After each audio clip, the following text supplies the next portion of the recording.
February 1973. Las Vegas, Nevada, the Las Vegas Hilton. Elvis Presley was preparing for his evening show. He sat in his dressing room looking at himself in the mirror. The jumpsuit was tight, white with gold trim, rhinestones everywhere. It was getting harder to breathe in these costumes. He was tired, always tired now. There was a knock on the door. "Come in," Elvis said. His assistant, Charlie Hodge, opened the door. "Elvis, you have a visitor." "Tell them I'm busy. I think you'll want to meet this one." Elvis turned around. "Who is it?" Charlie smiled. "Muhammad Ali." Elvis froze. Muhammad Ali, the heavyweight champion of the world, the greatest boxer who ever lived, the man who called himself the greatest. "Send him in," Elvis said.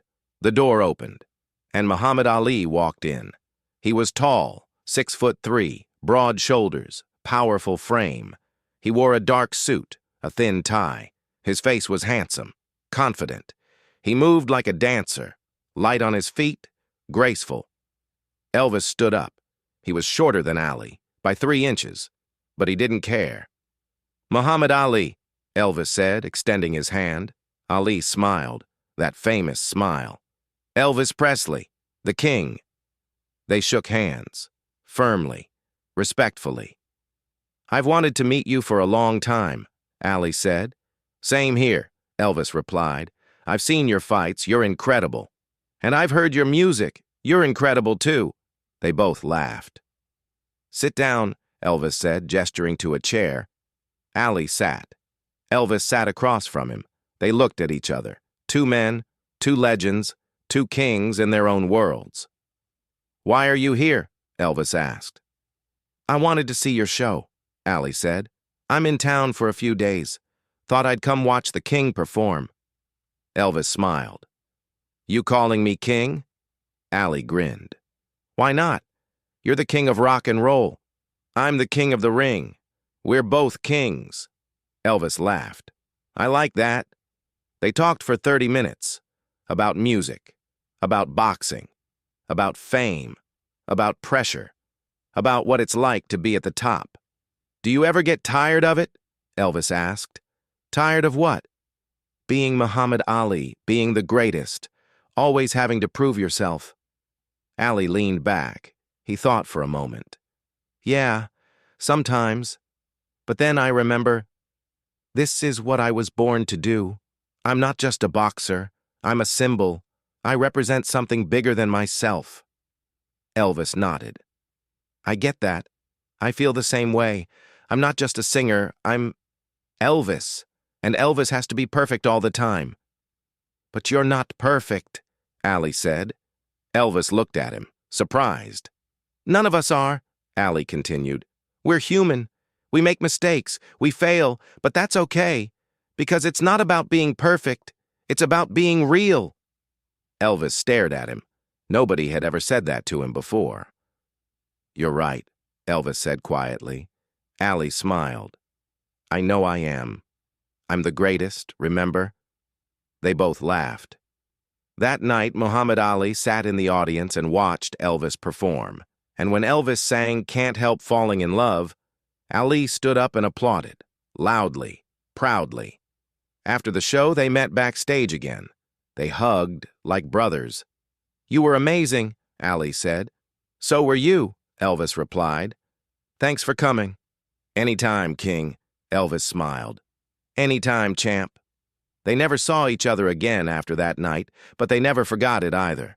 Because for one brief moment, 2 kings stood side by side, equal, respectful, and human. But their story started long before that night in Las Vegas. It started in 1964, Miami Beach, Florida. Muhammad Ali, then known as Cassius Clay, was preparing for the biggest fight of his life, against Sonny Liston, for the heavyweight championship of the world. Everyone thought he'd lose. Liston was a monster, unbeatable, terrifying. But Ali didn't care. He was confident, cocky. He told reporters, "I'm gonna float like a butterfly, sting like a bee. Liston can't hit what he can't see." The press laughed at him. but Ali believed it. One day, Ali was training at the 5th Street Gym in Miami. Reporters surrounded him. Cameras flashed. Questions were shouted. "Cassius, do you really think you can beat Liston?" "I don't think. I know." "Who's your hero?" Ali paused. He thought for a moment. Then he smiled. "Elvis Presley." The reporters were surprised. "Elvis? Why Elvis?" "Because he changed the game," Ali said. "Before Elvis, music was one way. After Elvis, it was different. He broke the rules. He did things his own way. That's what I'm going to do in boxing." Someone asked, "Have you ever met him?" "Not yet, but I will. One day me and Elvis are going to meet. Two kings, side by side." The reporters laughed. But Ali was serious. That night someone sent Ali's quote to Elvis. Elvis read it. He smiled. "He called me his hero," Elvis said to his friends. "Muhammad Ali, the greatest boxer in the world, and he called me his hero." "You gonna meet him?" someone asked. "Maybe someday." But it would be almost 10 years before they actually met. February 25th, 1964. Ali fought Sonny Liston, and he won, shocked the world, became the heavyweight champion at 22 years old. After the fight, reporters asked him, "What's next?" Ali smiled. "I'm the greatest. I told you. Now the world knows. What do you want to do now?" "I want to meet Elvis." But Elvis was busy, making movies, recording music, living his life in Memphis and Hollywood, and Ali was busy, defending his title, becoming a global icon, fighting for civil rights, speaking out against the Vietnam War. Their paths didn't cross, not yet, but they followed each other's careers. In 1967, Ali refused to be drafted into the Vietnam War. "I ain't got no quarrel with them Viet Cong," he said. The government stripped him of his boxing license, banned him from fighting. He lost everything. Elvis heard about it. He didn't agree with Ali's politics. Elvis was patriotic. He'd served in the army. He believed in his country, but he respected Ali's courage. "He stood up for what he believed in," Elvis said, "even when the whole world turned against him. That takes guts." In 1970, Ali returned to boxing. He fought his way back to the top. In 1971, he fought Joe Frazier in the fight of the century. He lost, but he didn't give up. Elvis watched the fight on TV. He saw Ali get knocked down in the 15th round. He saw Ali get up, saw him finish the fight. "He's a fighter," Elvis said, "a real fighter." By 1973, both men were at the peak of their careers again. Elvis was selling out shows in Las Vegas. Ali was fighting for another shot at the title, and that's when they finally met. The meeting in February 1973 wasn't planned. Ali was in Vegas with his team. Someone mentioned Elvis was performing at the Hilton. Ali said, "I want to meet him." His manager tried to arrange it, but Elvis's people said no. Elvis doesn't do meet and greets before shows. So Ali showed up anyway. He walked into the Hilton, went to Elvis's dressing room, knocked on the door. That's how it happened. When Elvis opened the door and saw Ali standing there, he was speechless. "Muhammad Ali," Elvis said. "Elvis Presley," Ali replied.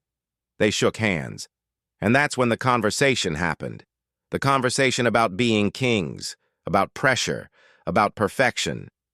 After the show, Ali went backstage. Elvis's dressing room was crowded. Friends, band members, hangers-on. Everyone wanted to be near Elvis. But when Ali walked in, the room went quiet. Elvis stood up. "Everyone, this is Muhammad Ali, the heavyweight champion of the world." The room erupted in applause. Ali waved. Thank you. But tonight, I'm just here to watch the king." Elvis laughed. "And you're the greatest, right?" Ali grinned. "That's right, but you're pretty great too." They talked for another hour, about their lives, their struggles, their dreams. "Do you ever think about quitting?" Ali asked. Elvis nodded. "All the time, but I can't. People depend on me, my family, my team, the fans.